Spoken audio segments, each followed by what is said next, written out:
Growing food alongside trees was a common practice up until the Second World War, when trees were removed to mechanised agriculture. We are now seeing a resurgence in interest in growing alongside trees as the UK moves towards a more sustainable farming practice, both economically and environmentally.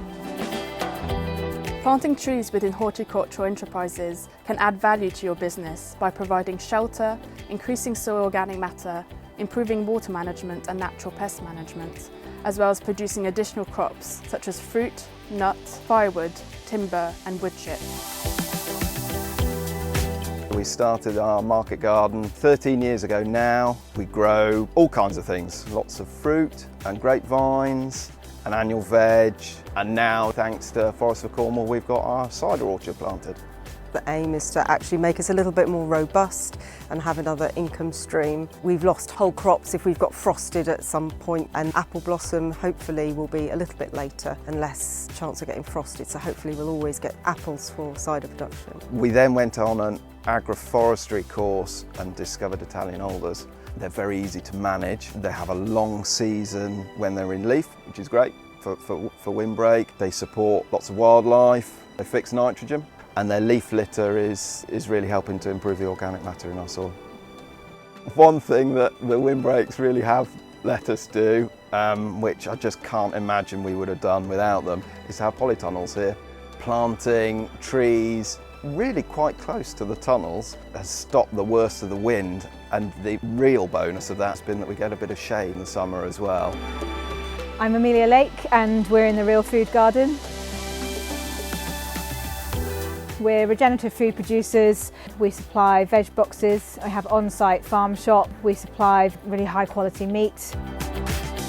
More recently we've put in about 110 tree orchard focusing on apple trees. Every landowner wants to maximise the productivity and the resilience of their space, and trees are just an excellent tool for doing that. The trees work in 3 dimensions. If you're only harvesting a crop on the ground, you're not harvesting all of that sunlight that is coming into this space above the ground. I can harvest all the same amount of grass with my livestock as I was harvesting before, and I can get a crop from this whole area of space that just was providing nothing previously. So for me, it's about doubling up my production within the space.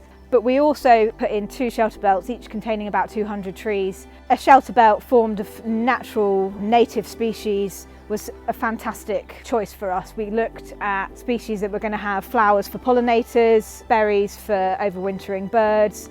We really wanted to start to bring that biodiversity into the space. So my name's Ollie. We're at Mora Farm near Liskeard. We grow a mix of polytunnel crops and outdoor veg. So our aim was mainly for shelter and also for slowing water flow.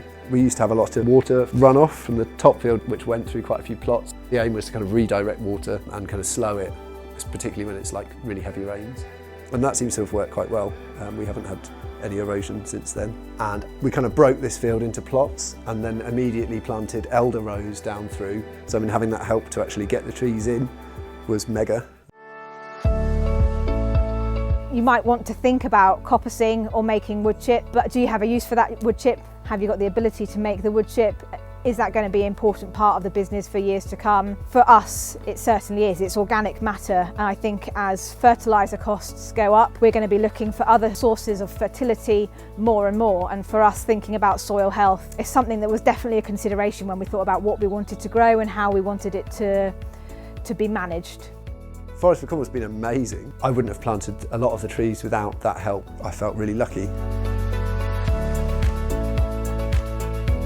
So Forest for Cornwall have been really supportive the whole way through. They've really understood my needs as a land manager and as a business person to make sure that we've got the right tree in the right place for the right purposes. You can get a tree in the ground, but have you protected it? How are you going to manage it, and how's it going to fit into the system? And I could tell that the team at Forest for Cornwall were on the same page as me with that right from the beginning. Just a really thoroughly lovely bunch of folks. Can I say that? Forest for Cornwall can offer assistance in tree species selection, design layout, management advice and funding for planting. Get in touch with our team to find out how we can support your project.